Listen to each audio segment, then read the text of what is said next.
right. As every student in USSR, I went through very extensive physical and military training and civil defense training too. Unlike in the United States, where civil defense is virtually non-existent, zero. In USSR, every student, whatever is major subject, has to go through very extensive 4-year military and civil defense training. You can see me here with a group of students during one of the war games near Moscow. The main idea, of course, is to prepare a huge reserve army of the USSR.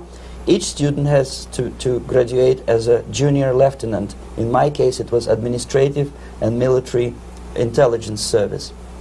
My first assignment was to India as a translator with the Soviet Economical Aid Group building refinery complexes in Bihar state and Gujarat state.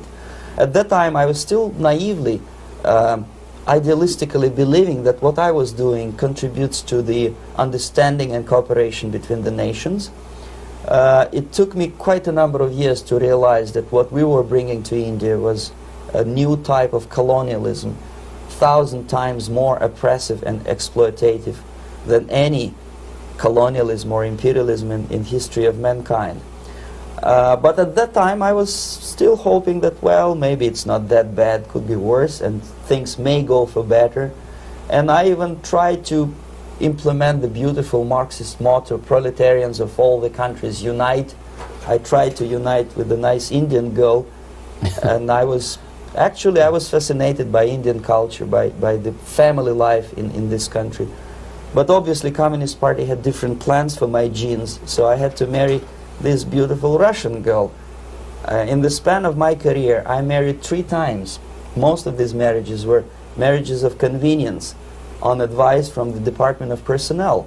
This is normal practice in USSR. When a Soviet citizen is assigned to a foreign job, he has to be married, either to keep family in USSR as hostages, or, if it's a convenience marriage like mine, so that the husband and wife are virtually informers on each other to prevent defection or contamination by decadent imperialist or capitalist ideas. In my case, I hated that girl so much that the moment I landed in Moscow, we were divorced, and I married later, second time. By the end of my first assignment in India, I was promoted to the position of public relation officer. You can see me here translating a speech by a Soviet boss. And you're on the right. I'm on the right here, yes. And it was, the occasion was commissioning of the refinery complex in Bihar, Barauni. Back in Moscow, I was immediately recruited by Novosti Press Agency, which is a propaganda and ideological subversion front for the KGB. 75% of the members of the Novosti are commissioned officers of the KGB. The other 25 are, like myself, co-opted agents who are assigned to specific operations. In this particular case, you can see me talking to students of Lumumba Friendship University in Moscow.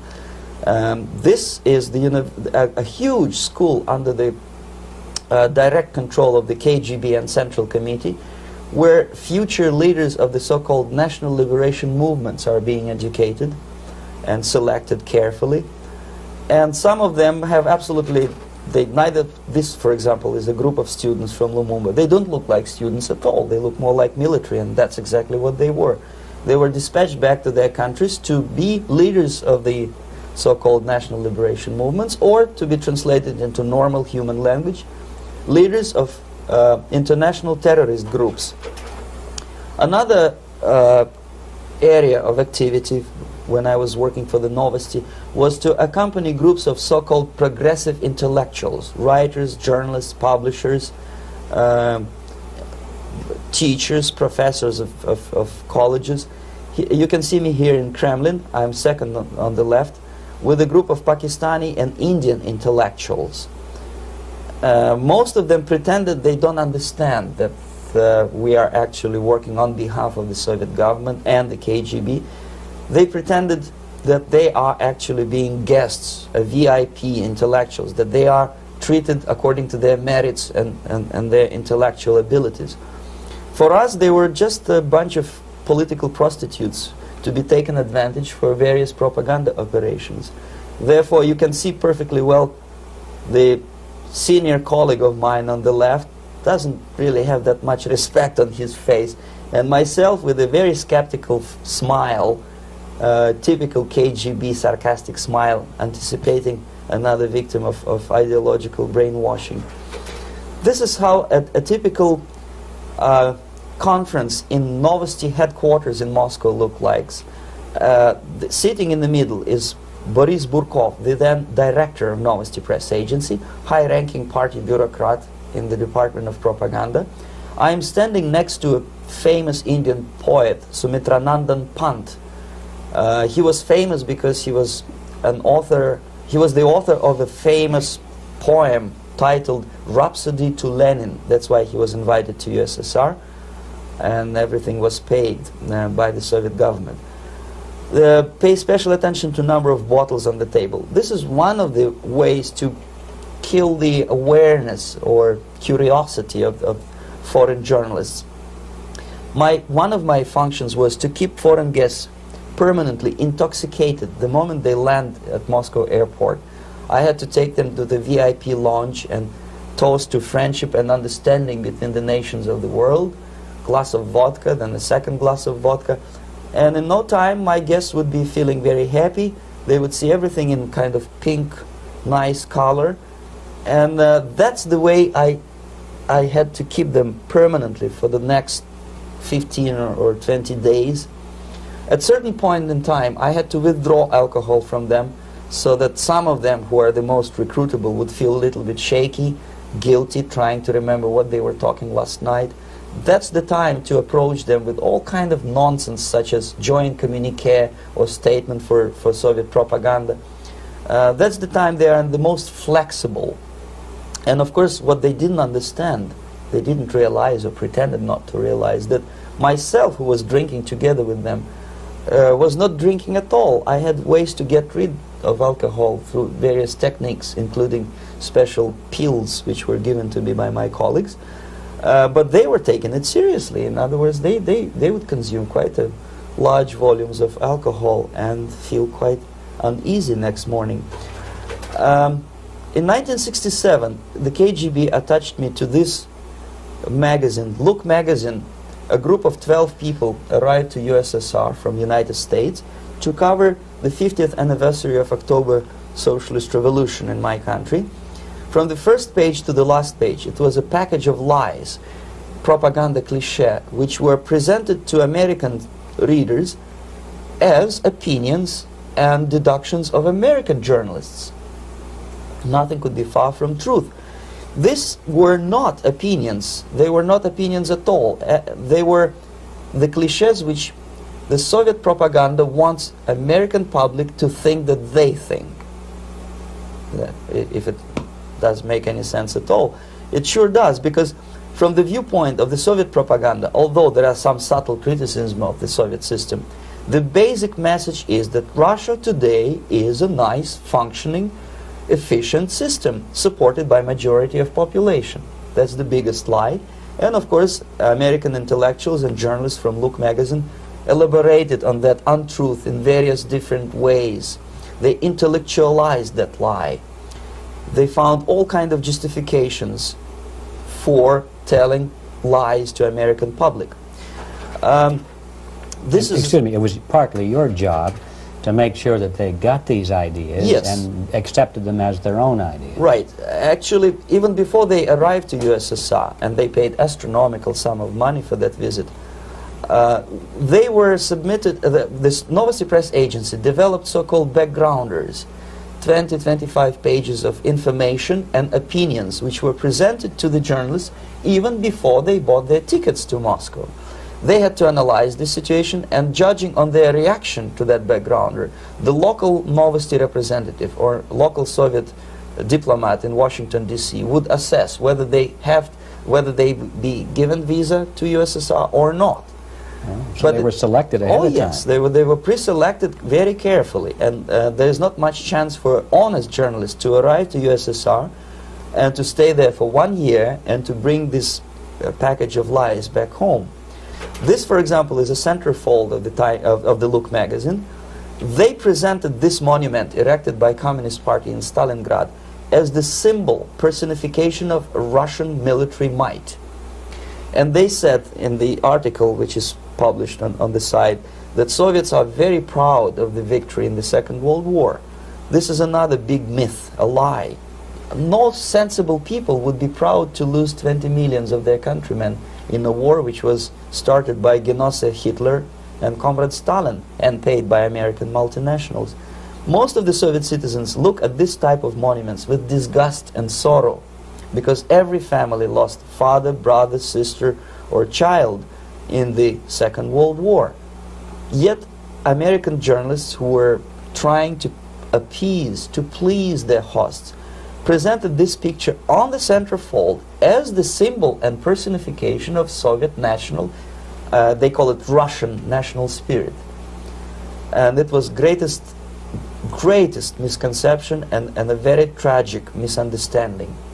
Of course, Look magazine was not distributed in USSR. The main audience was in United States. But I presume that many Americans, millions of Americans who were reading Look magazine at that time, had absolutely wrong idea about the sentiments of my nation, about what the Soviets are proud of and what they hate. This is a group, you see the same lady with the sword in Stalingrad. This is the group of journalists. Myself is in the center with the same devilish smile. And Mr. Philip Harrington is on the extreme left there with his camera. This is the gentleman which was so deaf or so uninterested in what I had to say to him. This is the same picture, a blow-up of the same picture. Many guests from various countries, in this particular case from Asia and Africa, were taken by me as a Novosti press agency employee for a tour across Siberia, for example. We would show them typical kindergarten, you see, nothing special by American standards, just nice children sitting, eating their breakfast or lunch. What they could not understand, or they pretended not to understand, that this is an exemplary kindergarten. This is not the kindergarten for average person or average family in USSR. And we maintain that illusion in their minds. You can see myself under the red spot in the middle there, with the same business-like expression. I'm doing my job. That's what I'm assigned to do, and that's what I was paid to do. But deep inside, I still hope that at least some of these useful idiots would understand that what they are looking at has nothing to do with the level of affluence in my nation. This is a better picture which reflects the true spirit of the Soviet childhood. This picture was printed in a Canadian government publication by mistake. In the middle you can see children playing on a small courtyard, and the caption goes, "This is a typical kindergarten in Siberia." What these idiots didn't understand, that it is not kindergarten at all. It is a prison for children of political prisoners. But there was not a single mentioning that what they were visiting actually was an area of concentration camps. And the job of people like myself to help them to not to notice that they are actually talking to prisoners. Most of the children were dressed, especially on the occasion of the foreigners' visit. Of course, there were no corpses on the ground. There were no machine gun guards, and well, it looks not very pleasant, as you see. It looks dull, but obviously it does not create an impression that this is actually a prison. Well, did any of the journalists have the curiosity to ask about prisons and that kind of thing? Yes. They were in Siberia. This Yes. is what you associate. Yes, some of them asked questions, and naturally we would give them, for the stupid question, we give them stupid answer. No, there are no prisons in Siberia. No, most of the people who you see are free citizens of USSR. They are very happy to be here, and they are contributing to the glory of the socialist system. Some of them pretended that they believe what I was telling them, and Most of them, we may discuss it later. What are the motivations of these people? Why would they stubbornly bring lies to their own population through their own mass media? I have various answers to this. There is not a single explanation. It's a complex of explanations. It's fear, pure biological fear. They understand that they are on the territory of an enemy state, a police state. And just to save their rotten skins and their miserable jobs, their affluence back home, they would prefer to tell a lie than to ask truthful questions and report truthful information. Second, most of these schmucks were afraid to lose their jobs, because obviously if you tell truth about my country, you will not last long as a correspondent of New York Times or Los Angeles Times. They will fire you. What kind of correspondent are you? You obviously cannot find common language with Russians if they kick you out in 24 hours. So just by trying to be conformist to their own editorial bosses, they tried not to offend the sentiments of the Soviet administrators and people like myself. Deep inside, I hope they would insult my or offend my sentiments. Obviously, they preferred not to. Another reason, I refuse to believe it, but obviously there is another reason. Obviously, it's a greed. These people earn a lot of money. When they come back to USA, they claim that they are experts on my country. They write books which sells in million copies, titled like Russians, The Truth About Russia. Most of it is lie about Russia. Yet they claim to be Sovietologists. They play back myth about my country, the propaganda cliches. Yet they stubbornly resist the word of truth. If a person like Solzhenitsyn is either defecting or kicked out of USSR, they try all their best to discredit him and to discourage him. I don't have much chance to appear on national network with a true story about my country. But a useful idiot like Hendrik Smith or Robert Kaiser, they are big heroes. They come back from USSR, they say, oh, we were talking to dissidents in Russia. Big deal. Soviet dissidents are chasing American correspondents in the streets, and they are cowardly escaping from these contacts. For some strange reason, if you want to know more about Spain, you refer to Spanish writers. If you want to learn more about French, you read French writers. Even about Antarctica, I bet you would read Penguins. Only about the Soviet Union, for some strange reason, you read Hendricks and Schmendricks and all kind of Kissingers, because they claim that they know more about my country. They know nothing, or next to nothing, or they pretend that they know more than they actually do. I would say they are dishonest people who lack integrity and common sense and intellectual honesty. They bring back all kind of stories like that. A kindergarten in Siberia. Omitting the most important fact, it's a prison for children of political prisoners. Another greatest example of monumental idiocy of American politicians. Edward Kennedy was in Moscow, and he thought that he is a popular, charismatic American politician who is easygoing, who can smile, dance at the wedding in Russian Palace of Marriages. What he did not understand, or maybe he pretended not to understand, that actually he was being taken for a ride. This is a staged wedding, especially to impress foreign media, or useful idiots like Ed Kennedy. Most of the guests there, they had security clearance, and they were instructed what to say to foreigners. This is exactly what I was doing. You can see me in the same damn wedding palace in Moscow where Ed Kennedy was dancing here. You see, smiling. He thinks he's very smart. From the viewpoint of Russian citizens who observe this idiocy, he's narrow-minded, egocentrical idiot who tries to earn his own popularity through participation in propaganda farces like this. Here you can see myself. On the right, again, exemplary Soviet bride. On the left, 3 journalists from various countries, Asia, Africa, and Latin America. Obviously, they enjoying the situation. They will go back home and write the reports. We were present on a regular Soviet wedding. They were not present on a regular Soviet wedding. They were present, they were part of a farce, of a circus performance. Another thing which I had to sometimes risking my life to explain to foreigners. Time magazine, for example, is very critical of South African racist regime.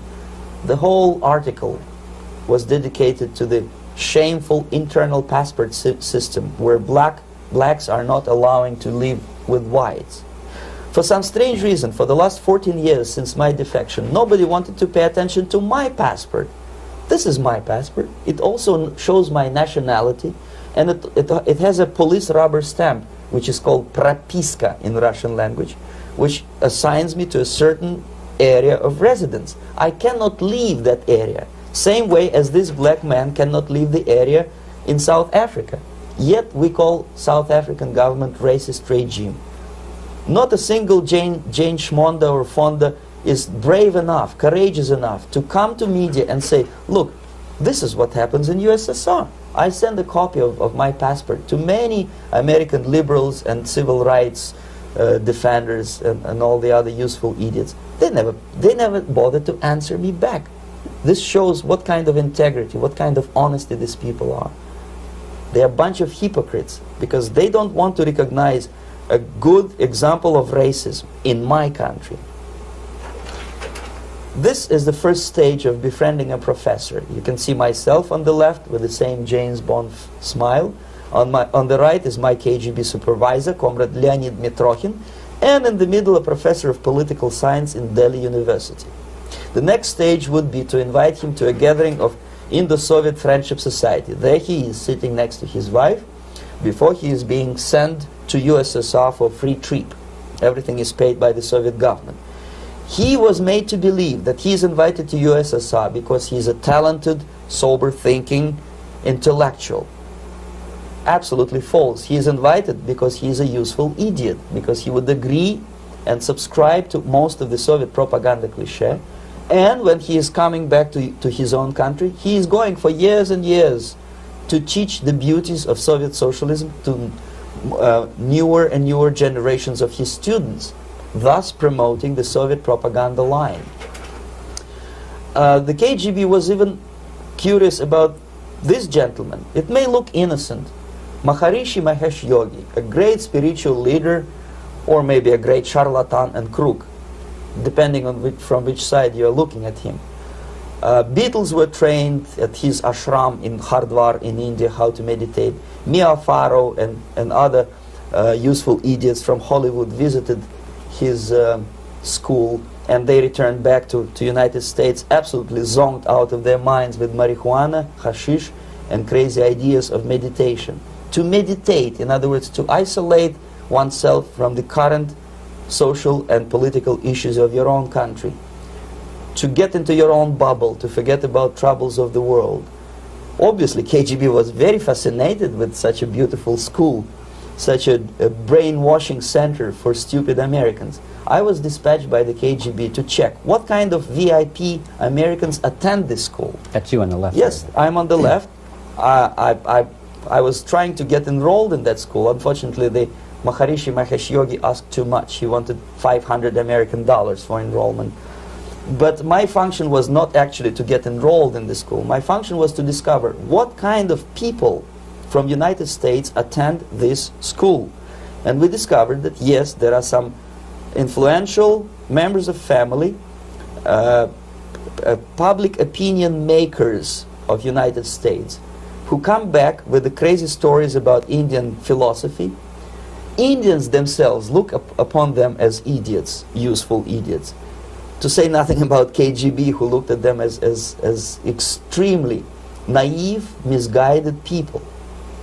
Obviously, a VIP, say a wife of a congressman or a prominent Hollywood personality, after being trained in that school, is much more instrumental in the hands of manipulators of public opinion and KGB than a normal person who understands, who looks through this type of fake religious training. Why would they be more susceptible to manipulation? I just mentioned that because you see, a person who is too much involved in introspective meditation, You see, if you carefully look what Maharishi Mahesh Yogi is teaching to Americans, is that most of the problems, most of the burning issues of today can be solved simply by meditating.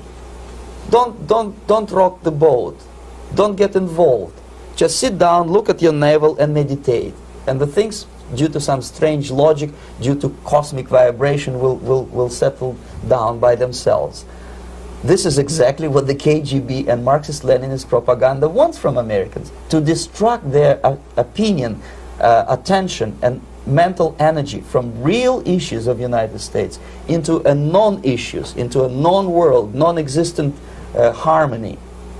Obviously, it's more beneficial for the Soviet aggressors to have a bunch of duped Americans than Americans who are self-conscious, healthy, physically fit, and alert to the reality. Maharishi Mahesh Yogi obviously is not on the payroll of the KGB. But whether he knows it or not, he contributes greatly to demoralization of American society. And he's not the only one. There are hundreds of those gurus who come to your country to capitalize on naivete and stupidity of Americans. It's a fashion. It's a fashion to meditate. It's a fashion not to be involved. So obviously, you can see that if KGB were that curious, if they paid my trip to Hardwar, if they assigned me to that strange job, obviously they were very much fascinated. They were convinced that that type of brainwashing is very efficient and instrumental in demoralization of the United States. Our conversation with Yuri Alexandrovich Bezmenov, who is a defector from the Soviet Union, a former propaganda agent for Novosti and the KGB, will continue after this message.